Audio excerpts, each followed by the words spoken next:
los negocios jugosos que se hacen en el país, negocios de corrupción, llevan el visto bueno del presidente de la República.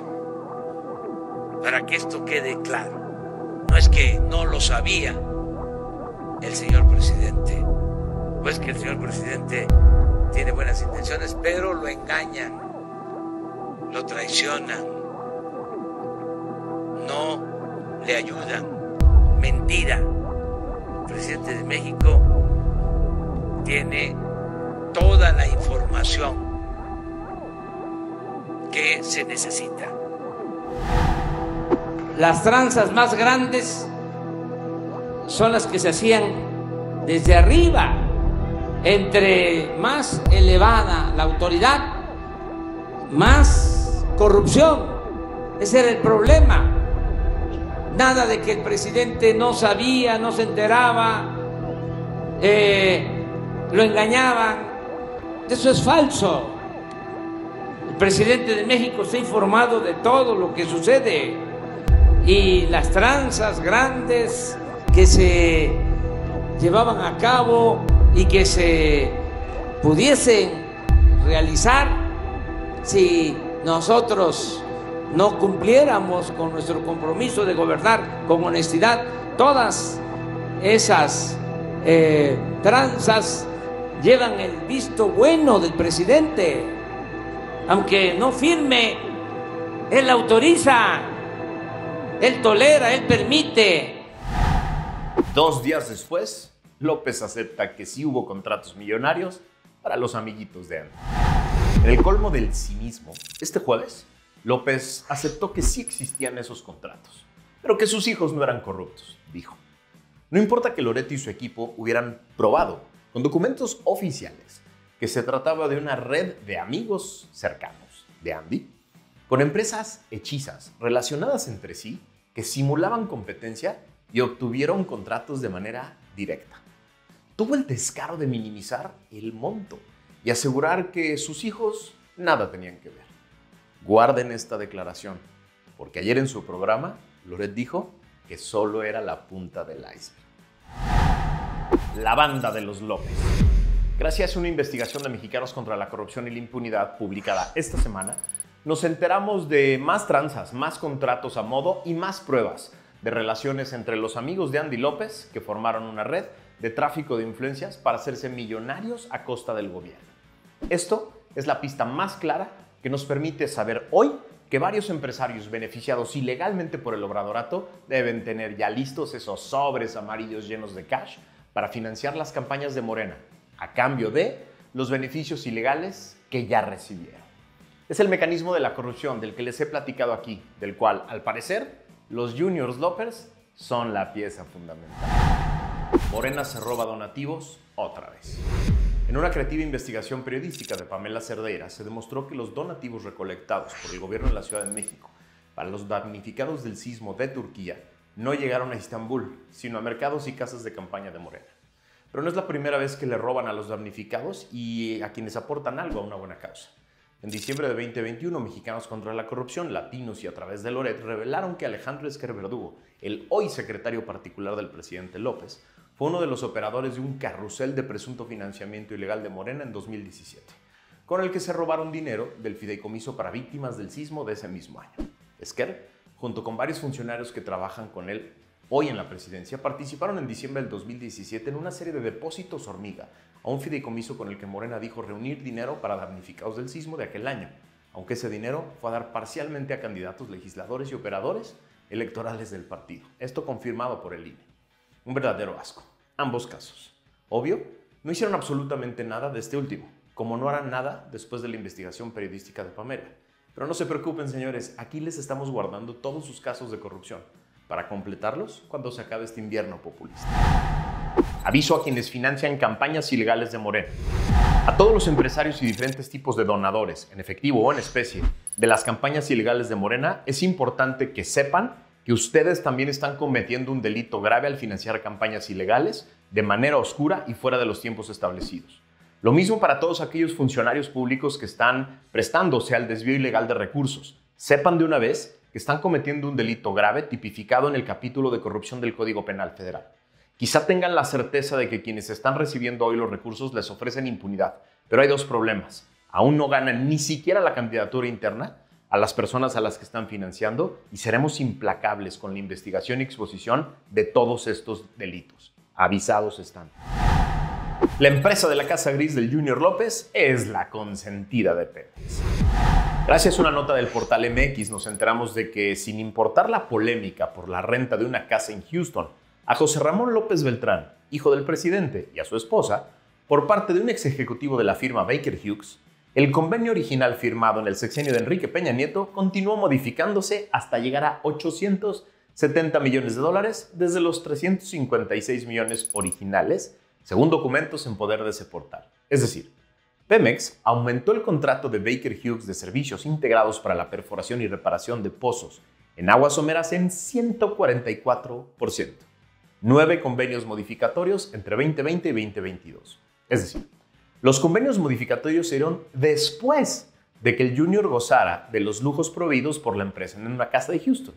En los últimos 8 años, Baker Hughes de México no había recibido tanto dinero de Pemex como en lo que va del gobierno de López. En 2019, 2020 y 2021, Pemex Exploración y Producción realizó depósitos por $19,000 millones a la compañía transnacional, mientras que en los últimos 3 años del gobierno de Peña Nieto solo entregó $10,000 millones. Es decir, a pesar del récord histórico que tiene Pemex en deuda con proveedores, a pesar de que nadie cobra hoy en Pemex, Baker Hughes multiplicó sus pagos en los últimos 3 años. Qué suertuda empresa, ¿no? Debe tener muy buenos contactos en Pemex. La corrupción de los López. Gracias a otro bombazo de investigación del equipo de Carlos Loret en Latinos, nos enteramos de que la hermana de la corcholata que se dice hermano del presidente, es decir, de Patán Augusto, recibió $478 millones en contratos a través de empresas que al parecer ni existen, es decir, empresas fantasma, a través de oscuras adjudicaciones directas que le otorgó el gobierno de su esposo, el gobernador de Chiapas. A ver, vamos a explicarlo al revés, para que se entienda mejor. Rutilio Escandón, que es el gobernador del estado con el mayor índice de pobreza laboral en todo México, según el Coneval. Sí, Rutilio Escandón y su gobierno le otorgaron contratos por $478 millones a empresas fantasmas que administran los familiares de la mano derecha de su esposa, Rosalinda López, que trabaja en el SAT, es decir, el órgano que recauda y administra nuestros impuestos. Y es actualmente la hermana de Patán Augusto. En el estado con mayor pobreza en todo México, un multimillonario esquema de sobres del bienestar. Es imposible esconder la burda, sistemática e impune corrupción del obradorato. No van a hacer nada en este momento y solo lo van a negar. Pero ahí están más casos para cuando recuperemos el gobierno y alguna vergüenza sobre el ejercicio del poder. La Ciudad de México es la entidad más corrupta de México. Eso dice el World Justice Project. Más allá de los otros datos y de los discursos mentirosos, gracias al serio y muy profundo reporte de la organización World Justice Project México, llamado Índice de Estado de Derecho en México 2022-2023, nos enteramos de que la entidad que gobernó la candidata favorita de López, la CDMX, es nada más y nada menos que la entidad más corrupta de todo México. En el factor 2, llamado ausencia de corrupción, se encuentra en el lugar 32, es decir, el último, el peor de todos, con 29 puntos. También es el peor en el factor 1, límite al poder gubernamental, y en el factor 8, justicia penal. En ambos, la CDMX es el lugar 32 de 32, el peor. En el índice general, la CDMX es el 31, empatada con Quintana Roo, que está en el 32, con 36 puntos ambas. Dato curioso, de las 16 entidades peor evaluadas en el índice general, 14 son gobernadas por Morena. Así, cuando la corcholata de López les quiera mentir sobre la corrupción en su gobierno, solo pongan en la cara el índice del World Justice Project de este año.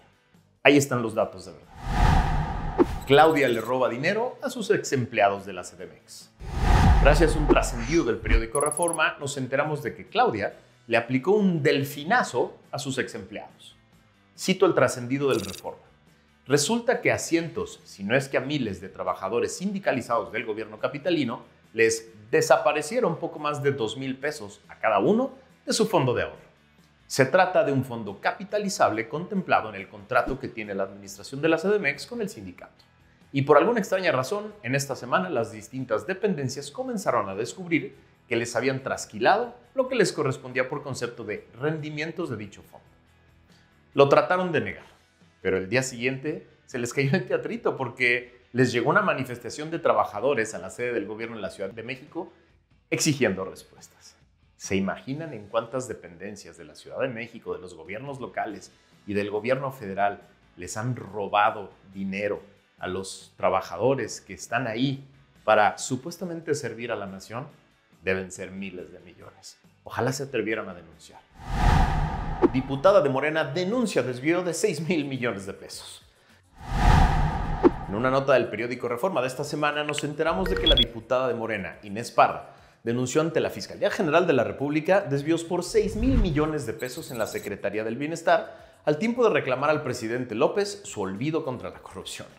Parra señaló que la responsable de tales desvíos puede ser Ariadna Montiel y otros funcionarios que no han comprobado el destino de los recursos públicos. Cito a la diputada: me veo en la obligación ética y moral de presentar denuncia por los desvíos contra quien resulte responsable. No me queda la mayor duda de que posiblemente sea ella, Montiel, porque ella es la titular. No creo que un titular de una Secretaría de Estado desconozca del tema. Al final, ellos son los que administran, aseveró Parra en conferencia de prensa. Aseguró que ni la ASF ni la Secretaría de la Función Pública han cumplido con la presentación de denuncias penales, a pesar de los resultados de auditorías que dan cuenta del desvío de recursos multimillonarios. 3 cosas me parecen muy importantes para destacar de esta nota. Primero, no se trata de una acusación de una diputada de oposición o de un medio crítico al gobierno, sino de una diputada de Morena. Segundo, se refiere específicamente a Ariadna Montiel, secretaria del Bienestar, que, descrita por Elena Chávez, que es la autora del libro El Rey del Cash. Se trata de la pieza clave en el esquema de recolección, administración, distribución del dinero en efectivo que se recolecta para campañas en Morena. Los sobres del cash, pues. Y tercero, que no solo lanza la acusación pública al aire, sino que le manda el torito como denuncia formal a la Fiscalía General de la República, a la Secretaría de la Función Pública, que depende de la Cámara de Diputados. Aquí le vamos a dar seguimiento a esta nota. Claudia compra fentanilo y ivermectina a empresa de morenista. En una nota de investigación de la plataforma Latinus, a través de Carlos Loret, nos enteramos de que el gobierno de la Ciudad de México, encabezado entonces por Claudia Sheinbaum, entregó contratos por hasta 165 millones de pesos a la empresa abastecedora de insumos para la salud, ligada al consorcio farmacéutico de Carlos Lomelí, presidente del Consejo Estatal de Morena en Jalisco y actual regidor de Guadalajara, el precandidato de Morena a gobernar Jalisco. Entre enero de 2021 y diciembre de 2022, la Secretaría de Salud de la Ciudad de México firmó 16 contratos con esta empresa para comprarle fentanilo, medicinas, material hospitalario, además de 13,000 envases de ivermectina, el antiparasitario utilizado en animales que el gobierno de Claudia repartió de forma masiva a la población para experimentar, sin el consentimiento de estos conejillos de indias, si este medicamento funcionaba para prevenir el COVID. El jueves, indignada, lo trató de negar y solo confirmó en una nota todo lo que dice el reportaje. Lo típico de cada escándalo de corrupción en el obradorato: negar sin pruebas, acusar al medio, hacerse la víctima, mantener ese penoso 100% de impunidad en el obradorato y pasar al siguiente escándalo. Nico, el nuevo rico del obradorato. Gracias a un nuevo bombazo de Carlos Loret y el portal Latinus, que son ya la peor pesadilla del obradorato, esta semana nos enteramos de que la familia de Nicolás Mollinedo, sí, el famoso Nico, ex chofer de López cuando este era jefe de gobierno en la Ciudad de México, se prepara para hacer un negociazo con el tren militar. El gobierno federal construye la estación Tulum al lado de un parque turístico propiedad de la familia Mollinedo Portilla y administrado por los hijos de Nico, Nicolás, Samuel y Isaac René. El terreno, de 64 hectáreas, tiene un cenote y cuenta con regaderas, palapas, áreas de comida, baños y un espacio comercial para la renta de snorkels. El hijo mayor de Nico se hizo del terreno en octubre del 2018, 2 meses después de que el presidente anunciara la construcción del tren militar. Es decir, estos visionarios hijos y familiares del exchofer de López se hicieron de ese multimillonario terreno en octubre del 2018 gracias a una donación de un tío, cuando López acababa de anunciar su capricho consentido y casualmente ahí, al lado, va a pasar una de las estaciones más famosas del tren militar, la de Tulum, que es además la que más ha devastado la selva. Hoy, ese parque vale millones. Qué visionarios y afortunados son los aliados de López, ¿no? Son una burla. El megafraude del Tren México-Toluca, parte 2. Mucho enojo causó el episodio 108 sobre el desfalco multimillonario que está provocando el inacabado Tren México-Toluca. Más enojo causó aún el video que grabé el día de ayer al pie de las columnas que no tienen nada encima, ubicadas allá en Santa Fe, que supuestamente cargarán un día al imaginario Tren México-Toluca, que hoy solo es un recorrido panorámico de 21 kilómetros en la bella Toluca, que va de Sinacantepec a Lerma, de los 57 kilómetros que debería de tener la obra completa, que va de Sinacantepec a la estación del Metro Observatorio en la Ciudad de México. 3 quejas sobre mi video fueron las más comunes, tanto en TikTok como Twitter como en YouTube. La primera, la obra es de Peña y no dijiste nada en su momento. La segunda, la corrupción de esa obra viene desde Peña. La tercera, por lo menos la va a acabar y es un orgullo. A ver, vamos una por una de estas sabiondas observaciones que resumí aquí, obvio sin las groserías, sin los adjetivos y sin las furiosas reclamaciones. A ver, el primero, la obra es de Peña y no dijiste nada en su momento. Claramente quienes dicen eso no vieron el episodio 108 de Factor Kaiser, en el que explicaba que el estudio que hicimos en el IMCO, Ana Thais y yo, lo presentamos en una conferencia de prensa en marzo del 2018, durante el gobierno de Peña. Y señalamos todos los enormes riesgos de corrupción que tenía, claramente, los enormes costos que ya cargaba, que ya lo hacían no rentable socialmente en 2018, y todas las dudas que teníamos sobre su funcionamiento. En la página del IMCO hoy aún puedes encontrar el informe completo, el video de la conferencia de prensa de marzo del 2018 y una carta firmada por mí, enviada de manera directa al secretario de Comunicaciones y Transportes, al que le adjuntamos el reporte completo. Segunda queja del obradorato a mi video. La corrupción de esa obra viene desde Peña. Sí, en efecto, así lo advertimos en marzo del 2018, durante el gobierno de Peña, pero no solo eso. En el episodio 108 también relato cómo le entregué en propia mano el reporte completo a Javier Jiménez Espriu, el primer secretario de Comunicaciones de López, y cómo le advertimos en ese momento a él de los enormes riesgos de corrupción y los sobrecostos. Hay foto de la reunión.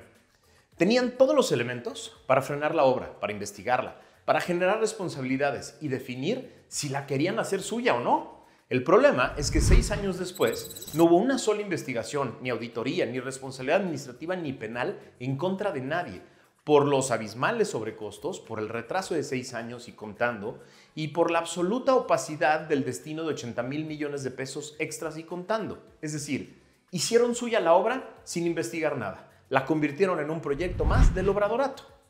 Tenemos que quedarnos otra vez con el discurso de que la corrupción de antes se acaba con la bendición de López. ¿Me estás diciendo acaso algo así como que el obradorato purifica todo lo que toca y le quitan los problemas con el simple halo purificador de López? El propio López en 2017 exigía vehementemente cuentas claras sobre ese tren en sus eventos de campaña. ¿Dónde están esas cuentas claras 5 años después de una obra que gasta miles de millones de pesos? Tercer reclamo que me hicieron en el video. Por lo menos la va a acabar y es un orgullo. A ver, les explico. Las obras públicas son decisiones de política pública que deben maximizar el uso de los recursos públicos, que son nuestros, tuyos y míos.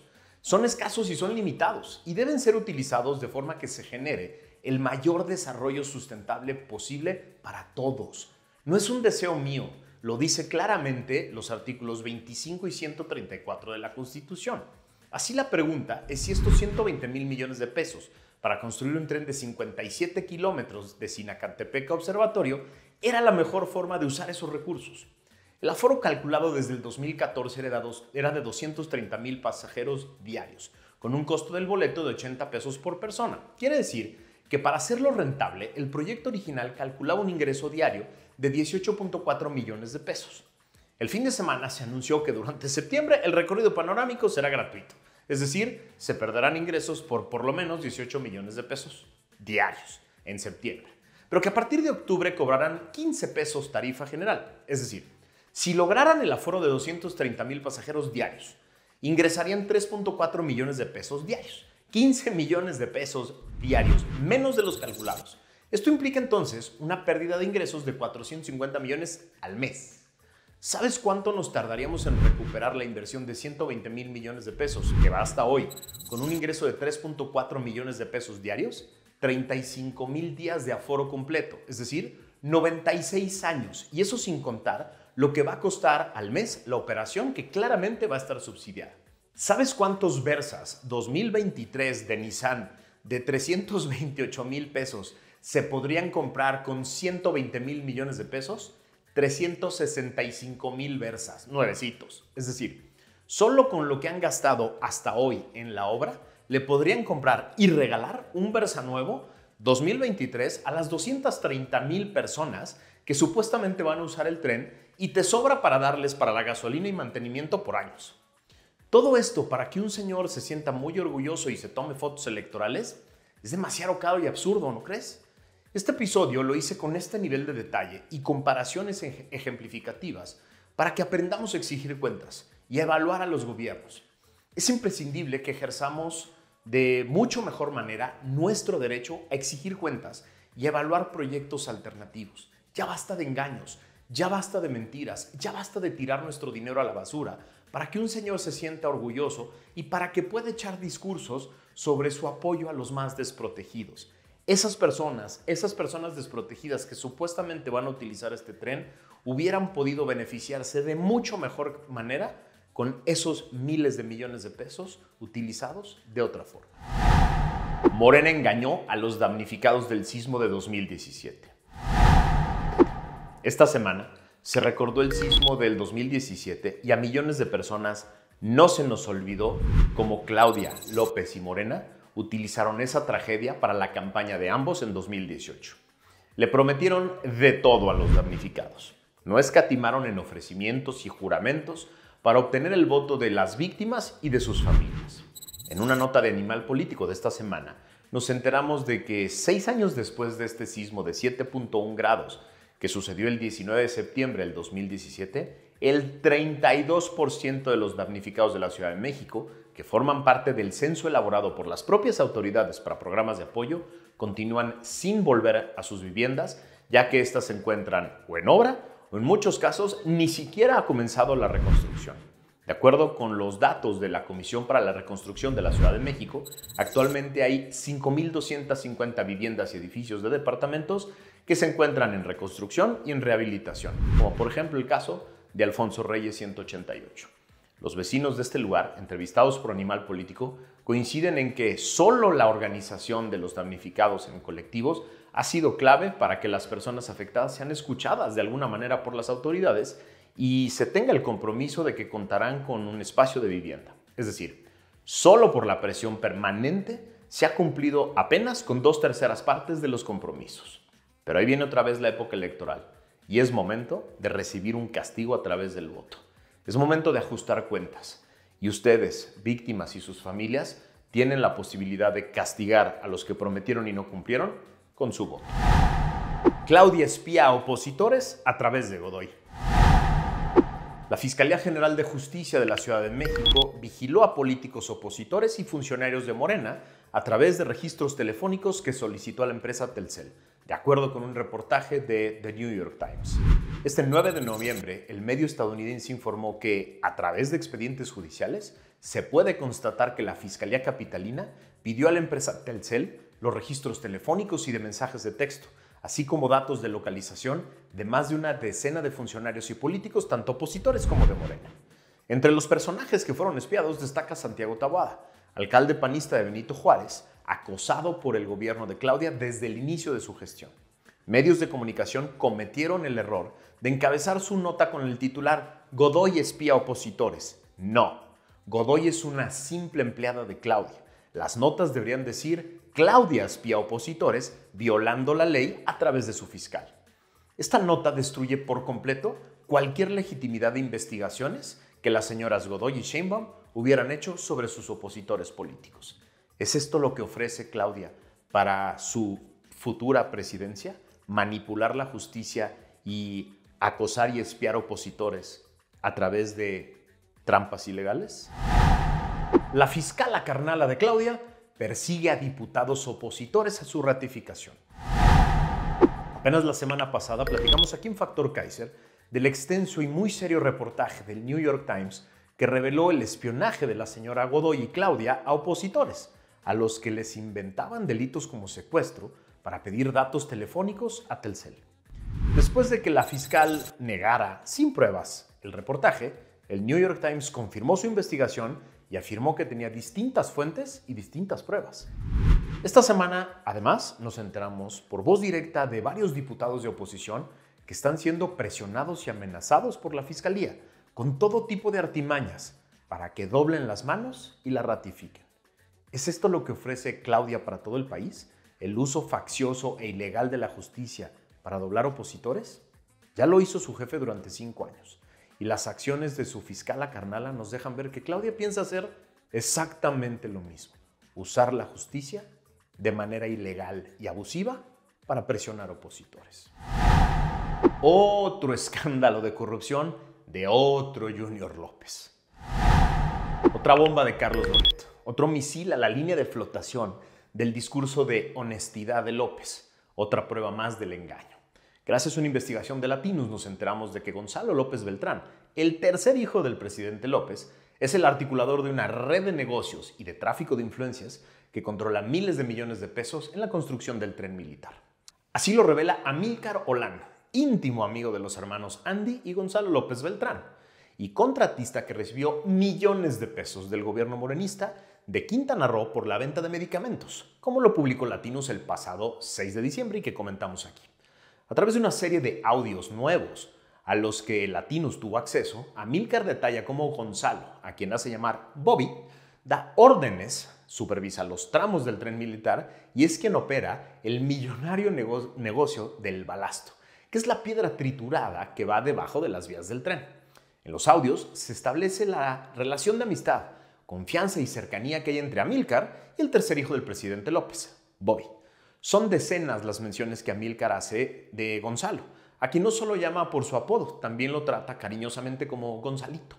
Latinus también documentó el alcance y la magnitud de los negocios y de las relaciones que se establecen en los audios a través de la investigación en registros públicos, en plataformas de transparencia y en los correos electrónicos hackeados al ejército por el colectivo Guacamaya.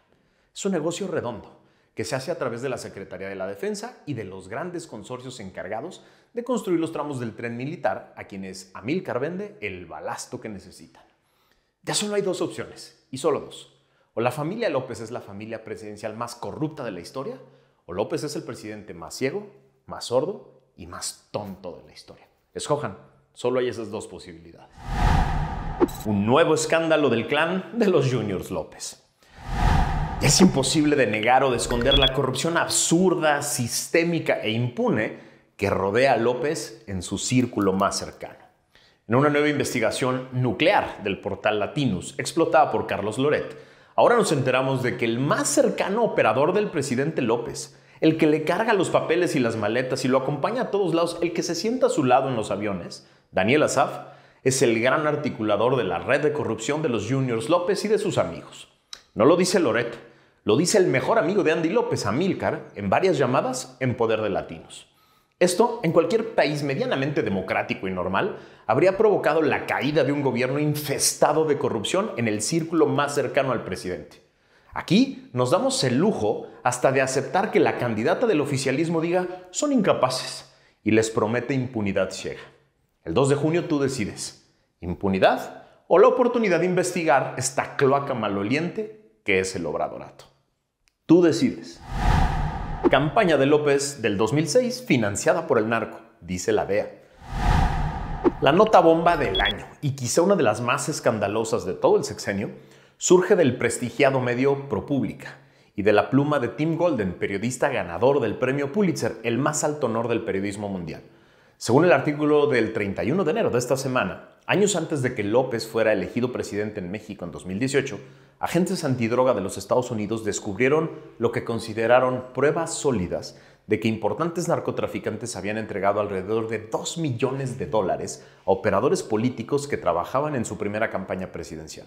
Según documentos oficiales, gubernamentales revisados por ProPublica y más de una docena de entrevistas con oficiales estadounidenses y mexicanos, el dinero fue entregado a los asesores de campaña en 2006 a cambio de la promesa de que una futura administración de López facilitaría las operaciones criminales de esos narcotraficantes.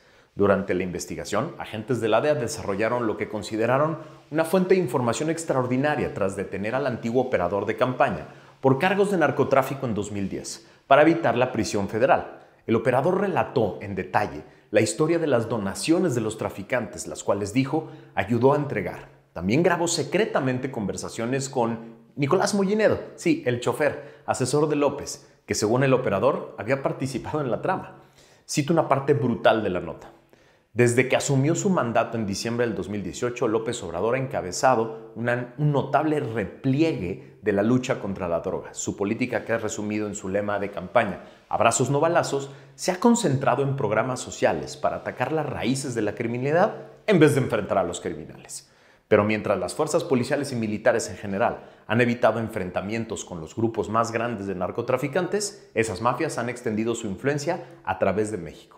Según algunos cálculos, las pandillas criminales dominan más de una cuarta parte del territorio nacional, operan abiertamente, imponen su voluntad sobre los gobiernos locales y frecuentemente fuerzan a las autoridades estatales y federales a mantener su distancia.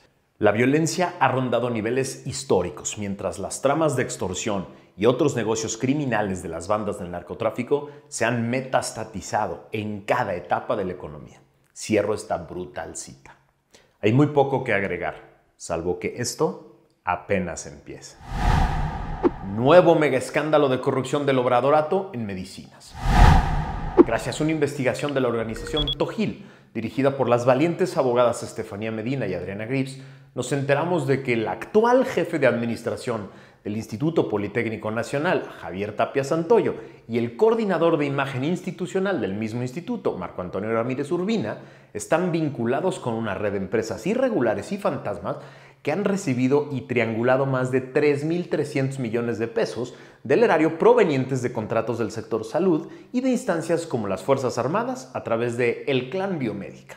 Lo que Tojil prueba ahora es que Biomédica forma parte de una red de 84 compañías que se conectan entre sí por socios, apoderados, administradores, domicilios fiscales, objetos sociales y transacciones financieras. De estas empresas, 9 son compañías ya declaradas como fantasmas por el propio SAT, 6 empresas no están ubicadas en sus domicilios y hay 2 inhabilitadas y 28 tienen operaciones directas con Biomédica. El modus operandi es muy sencillo. Según Tojil, Tapia, que antes de llegar al Instituto Politécnico era director de contrataciones del Hospital 20 de Noviembre del ISSSTE, asigna los contratos millonarios a la red de empresas que simulan competir y luego le hacen cuantiosos depósitos en sus cuentas. Otro burdo e inhumano caso de corrupción que apenas empieza a tronar. De entrada, podemos decir ya, aquí, en Factor Kaiser, que es una evidencia más de que este sexenio es el más corrupto e impune de la historia, pero también el más inhumano. Porque este caso ayuda a explicar una de las tragedias que hemos platicado constantemente aquí en Factor Kaiser, que es el inhumano desabasto de medicinas. Ahora vemos que no solo provocó el agravamiento de la salud y la muerte de miles de personas, también provocó el enriquecimiento ilícito de unos cuantos miserables que no tuvieron empacho en ganar unos pesos a costa de la vida de miles. Ese es el obradorato que Claudia promete replicar. El nuevo escándalo de corrupción de los López. En otra bomba del periodista Carlos Loret, que asegura tener 40 horas de grabación como las que presentó, se reveló que Amílcar Olán, amigo íntimo de Andy López, el hijo del líder del clan de los López, se benefició con contratos por 300 millones de pesos de manera directa en solo 4 días con recursos federales del gobierno morenista de Quintana Roo para venderle medicinas.